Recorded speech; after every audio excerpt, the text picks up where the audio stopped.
Students, class 11th में हमने अभी तक मोल कंसेप्ट पढ़ लिया और कंसंट्रेशन टर्म्स पढ़ ली। तो उससे रिलेटेड कुछ आज क्वेश्चन डिस्कस करते हैं। तो यहाँ पर जो सबसे पहला क्वेश्चन है, कहता है कि कैलकुलेट करो अमाउंट ऑफ वाटर जो कि प्रोड्यूस हो रहा है by the combustion of 16 gram of CH4। ये मीथेन, आपको ये बताना है कि 16 ग्राम अगर आप मीथेन का कंबशन करते हैं तो उससे कितना वाटर का अमाउंट प्रोड्यूस होता है, ये निकालना है। ये निकालने के लिए बच्चों सबसे पहले आपको रिएक्शन लिखनी पड़ेगी। रिएक्शन क्या कि मीथेन का कंबशन। मीथेन क्या होता है? CH4। जब आप CH4 का कंबशन करेंगे ऑक्सीजन की प्रेजेंस में, तो यहाँ पर क्या रिलीज़ होगा? कार्बन डाइऑक्साइड रिलीज़ होगा और वाटर रिलीज़ होगा। ये बच्चों आपको बात याद रखनी है कि जब भी कोई हाइड्रोकार्बन बर्न किया जाता है तो कार्बन डाइऑक्साइड और वाटर वेपर्स निकलते हैं। तो ये तो हमें पता ही है। इसके साथ साथ रिएक्शन को बैलेंस करना बहुत ज़रूरी है। यहाँ पर एक कार्बन है, कार्बन एक ही है, हाइड्रोजन नंबर ऑफ हाइड्रोजन 4 है, लेकिन यहाँ 2 है, तो यहाँ पर इसको बैलेंस करना बहुत ज़रूरी है। तभी आप रिएक्शन की स्टोइकियोमेट्री पर जाएंगे। यहाँ पर ऑक्सीजन अब 2 यहाँ है और 2 यहाँ 4 है, तो यहाँ पर सबसे पहले रिएक्शन को बैलेंस करना। रिएक्शन को बैलेंस करने के बाद यहाँ पर देखिए, इसकी स्टोइकियोमेट्री देखें तो 1 मोल मीथेन का है। जब 1 मोल मीथेन, यहाँ पर 1 है ना, तो 1 मोल ऑफ मीथेन, इसके आगे 2 है, तो जब 2 मोल किसके? ऑक्सीजन के रिएक्ट करते हैं तो 1 मोल क्या बनता है? Carbon dioxide. और 2 मोल किसके बनते हैं? H2O के, वाटर के। अब आपको पता है कि 1 मोल मीथेन में इसका मीथेन का मोलिकुलर मास होता है, और मीथेन का मोलिकुलर मास कितना होता है? कार्बन का 12, हाइड्रोजन का 1, 4 हाइड्रोजन है तो 12 और 4 16 ग्राम। तो 1 मोल मीथेन में 16 ग्राम मीथेन होता है।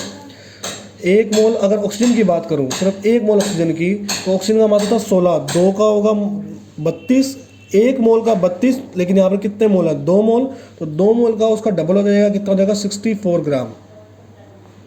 यहाँ पर अगर कार्बन डाइऑक्साइड के 1 मोल की बात करें तो 1 मोल की बात करें तो C का 12 होता है, ऑक्सीजन का 32, तो यहाँ पर 44 ग्राम आपका कार्बन डाइऑक्साइड बनेगा।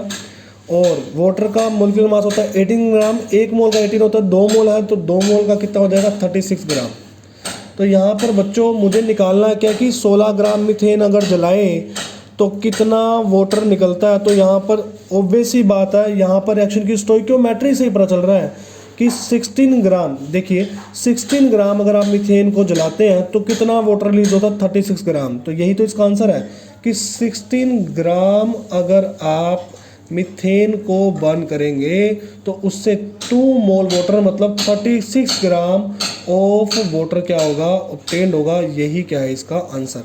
तो इसका आंसर तो बेटा रिएक्शन की स्टोइकियोमेट्री में ही छिपा था। तो रिएक्शन की स्टोइकियोमेट्री अगर आप ढंग से लिख लेंगे तो उसका आंसर भी पता चल जाएगा। अगर क्वेश्चन ये था कि आप ये बताएं कि 8 ग्राम मीथेन में कितना वाटर रिलीज होगा। अब हमें पता है कि 16 ग्राम मीथेन में 36 ग्राम वाटर रिलीज हो रहा है, तो 8 ग्राम के लिए निकाल लेते हैं। कैसे कि 8 ग्राम ऑफ मीथेन में कितना वाटर निकलेगा, तो क्रॉस मल्टीप्लाई कर दें।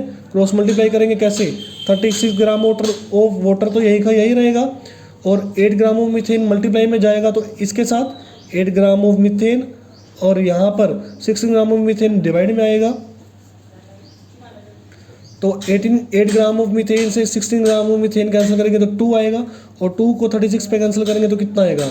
18 ग्राम ऑफ वाटर। तो इस तरीके से आप रिएक्शन की स्टोइकियोमेट्री देखकर आप कुछ भी क्वेश्चन कुछ भी पूछे वो आप निकाल सकते हैं। अगला क्वेश्चन भी बच्चों सेम ऐसे ही है कि अगर आपको कितने मोल्स मीथेन के चाहिए कि आप 22 ग्राम CO2 प्रोड्यूस कर सको। तो आप जब मीथेन को कंबशन करते हैं ऊपर वाली रिएक्शन, तो क्या रिलीज होता है बच्चों? CO2 रिलीज होता है, और 2 मोल जो है वो वाटर के रिलीज होते हैं। बच्चों यही रिएक्शन थी ऊपर वाली सेम जो कि मैंने लिखी है। तो यहाँ पर आप देखिए, ऊपर अगर स्टोइकियोमेट्री देखें, मुझे पता है मुझे निकालना क्या है? मोल्स ऑफ CH4, और दे क्या रखा है? कार्बन डाइऑक्साइड का मास। अगर आप यहाँ पर देखें, अगर रिएक्शन की स्टोइकियोमेट्री देखें तो 44 ग्राम कार्बन डाइऑक्साइड प्रोड्यूस होता है कितने मोल मीथेन से? 1 मोल मीथेन से। ठीक है, 44 ग्राम कार्बन डाइऑक्साइड प्रोड्यूस होता है, या आप ऐसे बोल सकते हैं 1 मोल कार्बन डाइऑक्साइड प्रोड्यूस होता है 1 मोल मीथेन से, या फिर आप ऐसे ही बोल सकते हैं कि 44 ग्राम CO2 प्रोड्यूस हुआ है जब 1 मोल मीथेन लगा है। तो यहाँ पर 1 मोल अगर मीथेन लें तो 1 मोल मीथेन से हमारा 44 ग्राम क्या प्रोड्यूस हुआ है, कार्बन डाइऑक्साइड। मैं ऐसा क्यों कर रहा हूँ, क्योंकि रिएक्शन की स्टोइकियोमेट्री बोल रही है। अब अपने पास कितना प्रोड्यूस हो रहा है, 22 ग्राम CO2। तो 22 ग्राम CO2 से कितना मोल मीथेन बनेगा, ये निकालना है। तो 22 ग्राम ऑफ CO2 प्रोड्यूस हो रहा है, मतलब कितने से प्रोड्यूस हो रहा होगा ये निकालना है। तो ये कैसे निकलेगा, क्रॉस मल्टीप्लाई करके। तो क्रॉस मल्टीप्लाई करोगे तो 1 मोल ऑफ CH4 तो वहीं का वही रहेगा, 22 की मल्टीप्लाई ऊपर कर दो 22 ग्राम, और 44 जो है ये नीचे आएगा यहाँ पर। तो 22 ग्राम से 44 ग्राम 2 पे, और 2 1/2 का मतलब कितना होता है, 0.5 मोल। तो यहाँ से निकला 0.5 मोल, किसका 0.5 मोल, CH4 का।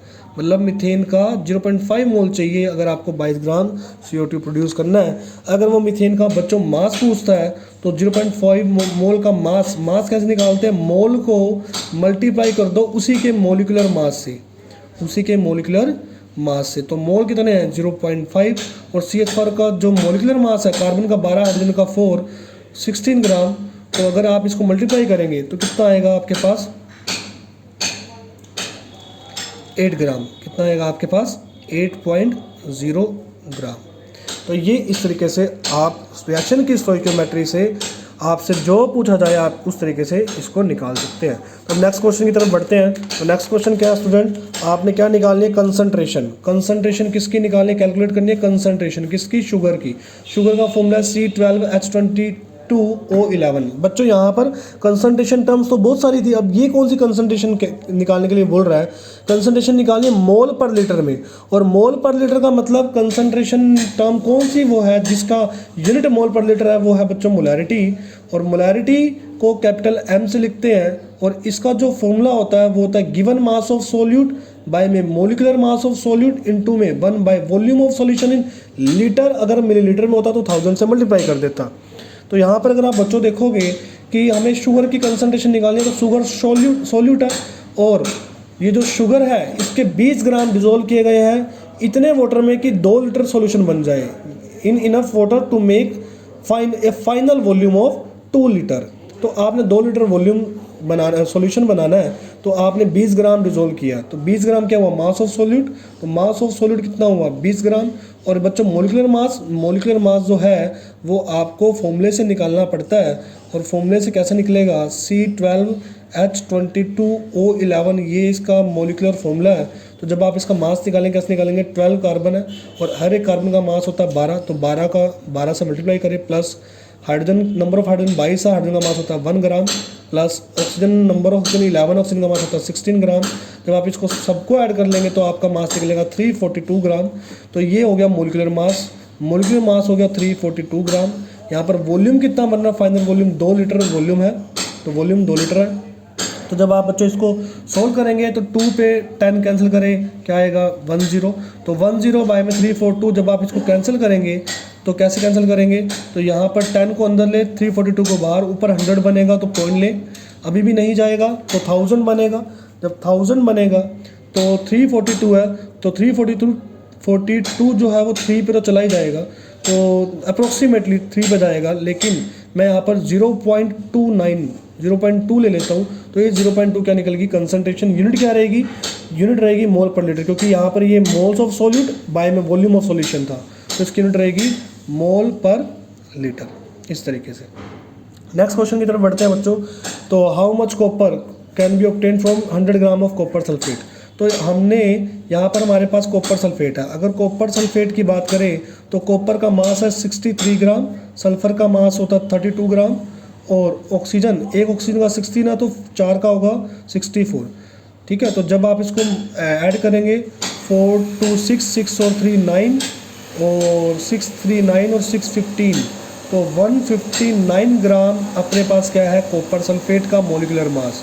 और 159 ग्राम कॉपर सल्फेट में 63 ग्राम क्या है, कॉपर।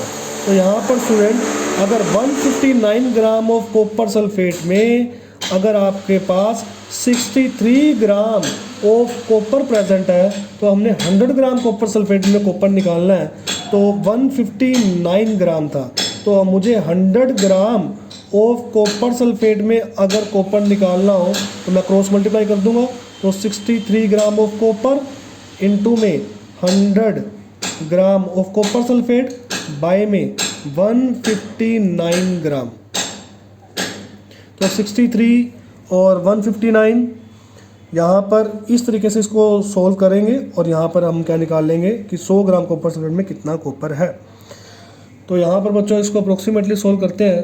तो यहाँ पर ये 3 के टेबल पे जाता है, यहाँ पर आएगा ऊपर 31 और यहाँ जाता है 5 और 3, ठीक है। तो इस तरीके से 31 के टेबल पे 53 इस तरीके से 3100 बाय में 53 है, ठीक है। तो कितने में जाता है 53, तो 5 पे जाएगा। सबसे पहले तो 310 है तो 5 पे जाएगा, 5 पे कितना आएगा 265 आएगा। तो 310 में से 265 जब आप माइनस करते हैं तो आपका रहता है 45, तो 450 बन गया यहाँ पर। तो यहाँ पर 450 बन गया, तो यहाँ पर 53 और 450 है, तो यहाँ पर लगभग 8। तो मैंने अप्रोक्सीमेटली 58, जब आप इसको कैंसिल करोगे तो 57 या 58 ग्राम के आसपास कॉपर है इसके अंदर 100 ग्राम कॉपर सल्फेट में। तो इस तरीके से स्टूडेंट आप कैलकुलेशन कर सकते हैं। तो ये इसका कैलकुलेशन करने का तरीका रहेगा यहाँ पर। तो अगर क्वेश्चन बच्चों एक और भी पूछा जा सकता है, क्वेश्चन ऐसा रहता है कभी कभी कि what is the difference,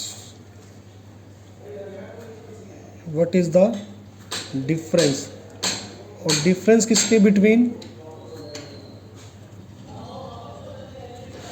0.50 mole of Na2CO3 and 0.50 m of Na2CO3।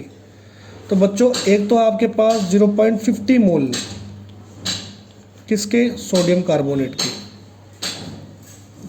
और एक है आपके पास 0.50 m ऑफ Na2CO3। डिफरेंस क्या बच्चों यहाँ पर ये देखें, यहाँ से m मतलब मोलैरिटी, मतलब क्या कि 0.50 मोल है किसके, सोडियम कार्बोनेट के, किसके अंदर 1 लीटर सॉल्यूशन के अंदर 1 लीटर ऑफ सॉल्यूशन। यहाँ पर ये चीज़ फिक्स है कि सॉल्यूशन का वॉल्यूम कितना है, 1 लीटर सॉल्यूशन में 0.50 मोल है, लेकिन यहाँ पर ये बच्चों 0.50 मोल तो है लेकिन कितने वॉल्यूम में है ये नहीं पता, ये डिफरेंस है। यहाँ वॉल्यूम फिक्स है, यहाँ वॉल्यूम कितना है 1 लीटर, लेकिन यहाँ वॉल्यूम का कुछ आइडिया नहीं है। तो इस तरीके का क्वेश्चन भी आप आसानी से इसमें डिफरेंस बता सकते हैं। तो इस तरीके से स्टूडेंट आप एनसीईआरटी के कुछ कंसंट्रेशन टर्म्स पे जो रिलेटेड क्वेश्चन है वो सोल्व कर सकते हैं, और अगर किसी तरीके की प्रॉब्लम हो तो आप मुझसे डिस्कस कर सकते हैं। तो नेक्स्ट लेक्चर में स्टूडेंट नेक्स्ट टॉपिक, अगला टॉपिक स्टार्ट करेंगे हम। तो आज के लिए आप इसी को नोट डाउन करें।